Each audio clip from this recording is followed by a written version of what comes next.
like God abandons us when we need him the most? Why does it feel like God abandons us, isn't there when we need him the most? So first of all, if this is something you have gone through or are going through, I just want to say I'm really sorry. It's really, really hard to feel abandoned and alone and isolated, period. And that you magnify it until it's worse when it feels like God has abandoned you. So a couple things. I also want to encourage you that you're not alone in feeling this way.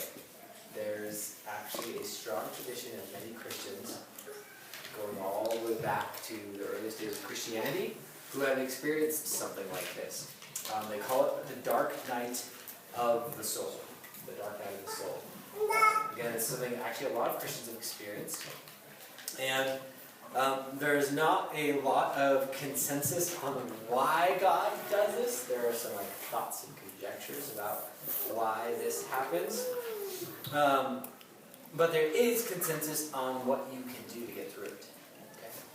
So number one, to get through a dark night of the soul, a time when you feel abandoned by God, then you lean on what you know, and you lean on your community.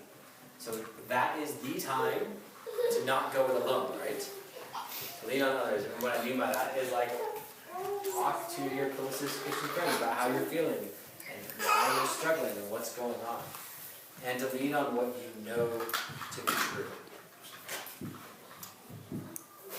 Now, there is a tendency to think and experience when people go through this, that oftentimes on the other side of this feeling of abandonment, when they make it through that they their walk and relationship with God is much deeper than it ever was before, and oftentimes much deeper than, according to them, the people who have gone through this, it's much deeper than it could have been without going through that. Does that make sense? So Joseph Campbell writes this: the dark night of the soul comes just before revelation. When everything is lost and all seems darkness, then comes the new life and all that is needed. So I want to show you as well, if you're going through this, have gone through this, might go through this in the future. I'll give you one last encouragement, and that actually this is something Jesus also experienced on our behalf. So if you have your Bible, open up to Matthew chapter 27. Matthew 27. This is the account of Jesus' crucifixion and what happened on the cross.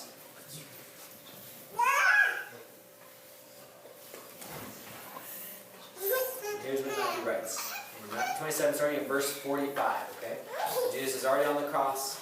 It says, from noon until 3 in the afternoon, darkness came over the whole land. And about 3 in the afternoon, Jesus cried out with a loud voice. These are Aramaic words. Eli, Eli, lema sabachthani, which means, my God, why have you forsaken me? My God, why have you forsaken me? Now Jesus is quoting from Psalm 22. But this is how he's feeling. He's crying out because he feels forsaken and abandoned by God. When, if anyone has ever needed God to be there for them, at any moment in history, this seems like the time, right? So Jesus needs God to be there for him. So, Jesus feels totally abandoned by God. Jude does not feel abandoned by anyone right now. But Jesus is feeling completely abandoned by God. Now here's the amazing thing about this moment in history. If you think about it.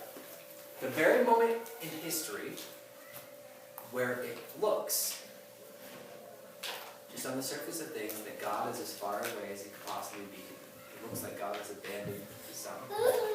It's the same moment in history when God is actually as close as he can possibly get to us. Because theology teaches this is the moment when Jesus takes on your sin and my sin on himself. Jesus is God. And so this is actually the moment in history when Jesus is as close to us as he can possibly get, when he has taken on our filth and dirt and muck on himself.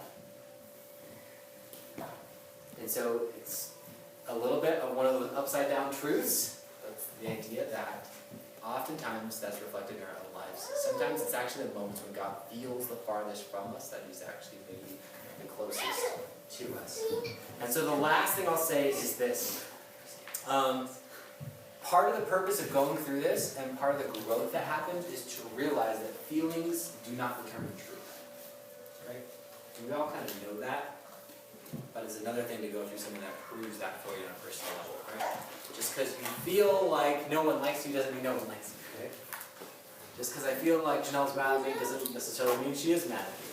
She's not mad at me. Right? No, I don't think. Yeah, are you? No, I'm just kidding. But feelings don't determine the truth, right? Feelings don't determine the truth.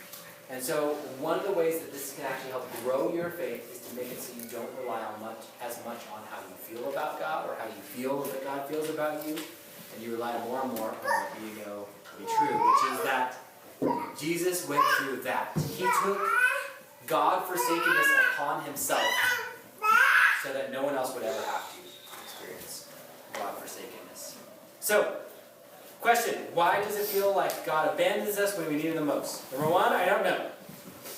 But there's a couple things I do know. I do know that he hasn't actually abandoned you.